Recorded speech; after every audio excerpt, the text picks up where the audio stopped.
Sorry. That's okay.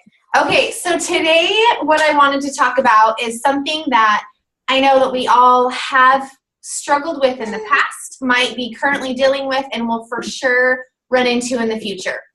And that is the big, ugly word and feeling of comparison. So before we jump in, I want to tell you a story. I'm sure some of you have heard bits and pieces of it, but it's kind of where I started thinking about this whole call. And I remember my first challenge group, we were 30 days in.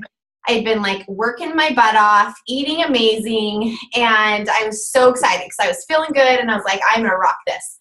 And so everybody was checking in on day 30, reporting these like 5, 10, 15-pound weight losses. And I was like, heck yeah, I'm totally going to get on the scale. I'm going to have this awesome number. It's going to be so cool. And I got on the scale and I had gained 2 pounds. And I was devastated. I was so devastated. I sat on my couch and I cried. And I wondered, why am I even doing this? I messaged my coach. I tell her what's going on, hoping she's going to have like this huge, amazing thing to say that was going to like change my thinking. And all she said was, well, maybe you need to go to the bathroom. And I was like, that's not helpful. So I sat there and I cried more because nobody had a reason for me as to why I gained 2 pounds. And so I started thinking, like all these thoughts were like, why am I even doing this? This is clearly not working for me. Why am I trying so hard? And I totally wanted to give up. So Allie was in that group with me and I called her again in tears and she like talked some sense into me. But it was then that I realized that I needed to have my own reason. I needed to have the fuel to light my fire, not just somebody else telling me that I should do this. And so I pulled out my measuring tape and I took my measurements and sure enough, I had lost inches. And so that was like my big aha moment that I realized that the scale is an ineffective way to measure progress. It doesn't give you an accurate picture of it. So fast forward a few years, and now here we are in the thick of our coaching journey. And I find myself once again stepping on a scale and comparing myself to Allie and like looking at everything that she's doing. And every post she puts up is like golden. And everything that I post flops. And then her Success Club points, rocking. Mine, 3. And her coaching potential, they're all like totally coming to fruition and mine are dropping like flies. And so I find myself sitting here thinking, I suck at this. Why am I doing this? There's clearly other people that can do this so much better than I can. Why am I doing this? And so I once again call my all-wise sister and I'm like telling her what is going on? Why are people responding to you and not to me? And what is going on? And she once again talked some sense into me, but it was then that I again realized that I was using a scale to measure my success, that I needed to find a different way to measure success rather than comparing myself to somebody else. Because let's be honest, in coaching, in motherhood, in life in general, there's always going to be somebody that is better than you and somebody that is worse than you. And so if you're using that as a scale for your success, it's always going to be misleading. It's not going to give you an accurate view of what your success is or your progress is. So I want to share with you what I've learned with coaching and how to better measure yourself, measure your success and ditch that scale. So first of all, my little tip of advice is that it's not personal, it's business. We work in a field that is emotional. There's a lot of emotions that come across our path every day. We work with people that are feeling defeated, that are afraid, that are not happy, that are struggling. And there's lots and lots of emotion. But if we allow that emotion to seep into every aspect of our business becomes a dream rather than something that will fuel you and allow you to help people. So what the best plan of attack that I have found is really taking a hard, good look at coaching and asking yourself, what do I love about coaching? Why am I doing this? What do I love? And allow that to be the place that your emotion lives. And then the rest of it is business. The rest of it is numbers. The rest of it is a business plan. So, for example, the reason why I love coaching is I love connecting with people and helping them not just see their potential and see their strength, but to believe it, to actually allow that knowledge to become their own. And so that is what I love about coaching, is that connection with people that allows me to feel like I'm making a difference in the world. So if I allow my emotion to sit there, it's a positive thing. It can fuel people, it can teach people. But once I allow emotion to start kind of crawling into Success Club points and social media posts and rank advancement and paychecks and all of that stuff, that's when it all just kind of sucks. And so if you can allow it to be personal or business, not personal. So allow your love to hold your emotion and the rest of it to be just be business. It's just numbers, because that stuff is important. It is important to where your Success Club points are, and it is important how many coaches you're recruiting. That's all important in your business, but it doesn't need to be emotional. That's purely a business plan. So I want you to ask yourself, the first thing I want you to write down and to ask yourself and to really think is, what do I love about coaching? Why am I doing this? And so as you think about it this week, I'm going to have two things for you to think about. That's the first one. As you think about it this week, really pinpoint it. What does it look like? What does it feel like? Why do you love it? And write that down. Have it be a clear picture in your head. And when your upline coach talks to you this week, Allie or I, we're going to ask you, what do you love about coaching? Okay, so the second thing is you then need to define your success. Because once again, like we said, there's always going to be somebody better. There's always going to be somebody behind. And so it's important for you to define what your success looks like. And if you can do that, that allows you to celebrate, to own, and to enjoy your journey, as well as celebrate and enjoy the journeys of other people, rather than feeling like you're less than them if your journey isn't the same. So what do I mean by defining success? It's something that, what does your life look like? What does your coaching feel like? What does it sound like? How is it? What means success to you as a coach? So, for example, for me, I am a successful coach when I have been able to connect and really help mentor at least 5 people a month. So if I can help 5 people a month realize who they are and that they are capable of more than they realized they were 30 days ago, I feel successful. And that is connected to what I love about coaching. So in order to do that, I then need to work backwards and ask myself, okay, well, if I feel and I look and I am successful when I can help those 5 people a month, what do I need to do in order to get that, to reach that successful point every month? And my business plan, which now we're walking out of emotion and right into pure facts, pure business, is I need to hit Success Club 5 or higher every month. I need to run a challenge group every month. And I need to train, not just recruit, but train a coach, one coach every month. Because that allows me to have a big enough pool to then feel like I have reached at least 5 people to help them realize that they are stronger and more capable than they were 30 days ago. So that's the second thing I want you to ask yourself is, what does success look like for me? What does it look like? What does it feel like? What does it taste like? What is success to you? And then work backwards. What are then the business steps that you need to take in order to reach that view and that feeling of success? Because if we allow the way that success looks to be simply a rank or a Success Club or a paycheck or a challenge group or social media posts, it will always be a roller coaster, up and down, up and down, up and down, because we don't have control over what other people do. We only have control over what we do. And so own your success and know what it looks like. So really, to wrap it all up into one big ball, it's easiest just to say comparison is the thief of all joy. It is. There's too many things in this world that are draining in life, that are hard, that suck, that are difficult, that take away your joy.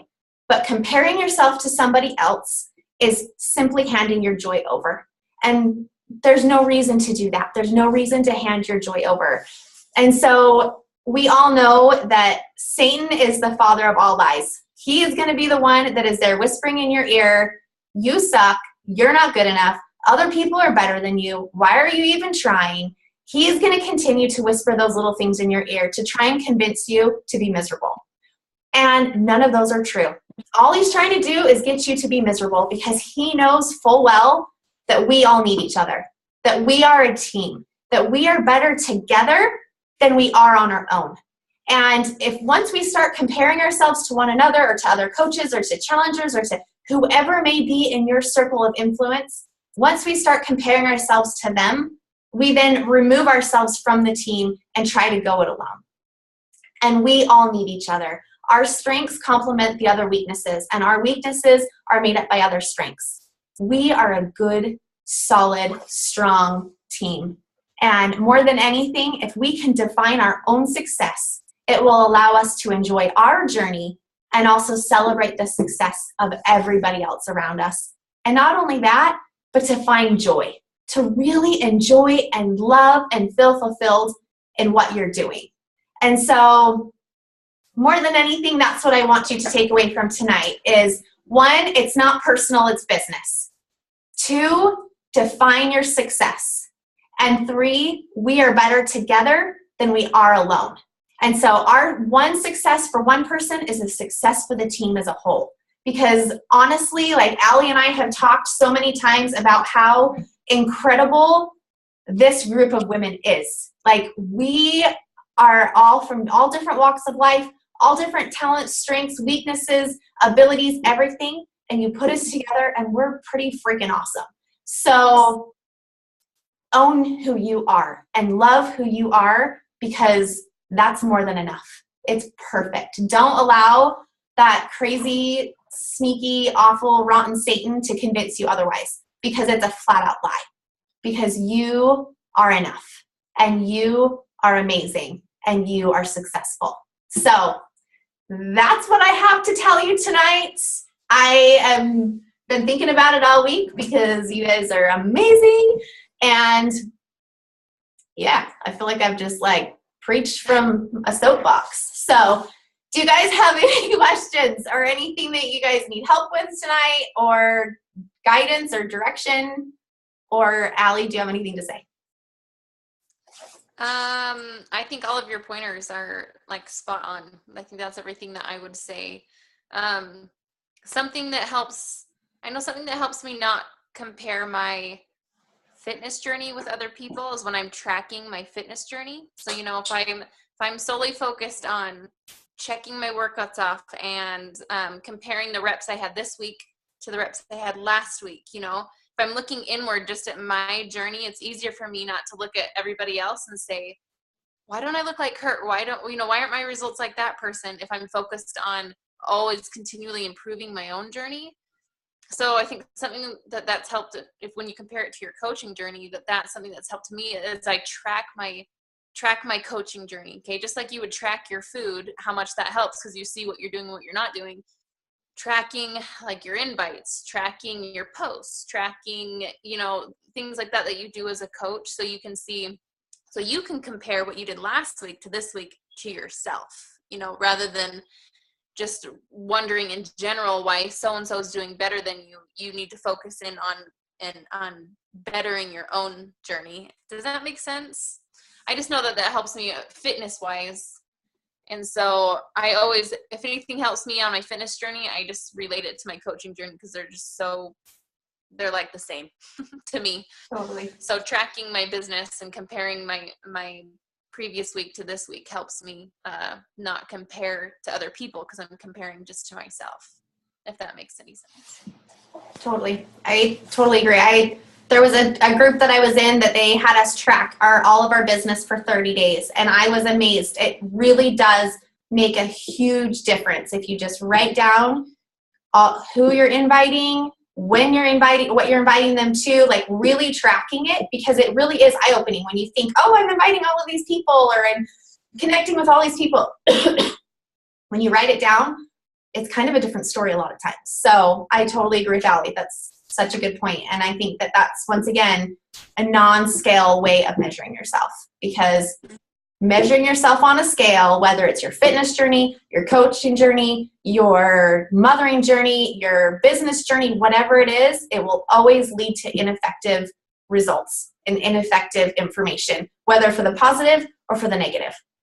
So get rid of the scale, get rid of the comparison, and just use those measurements, use those numbers, and let the rest of it be a business. Like it's numbers, it's facts that will direct your business, not your emotion. So, yeah.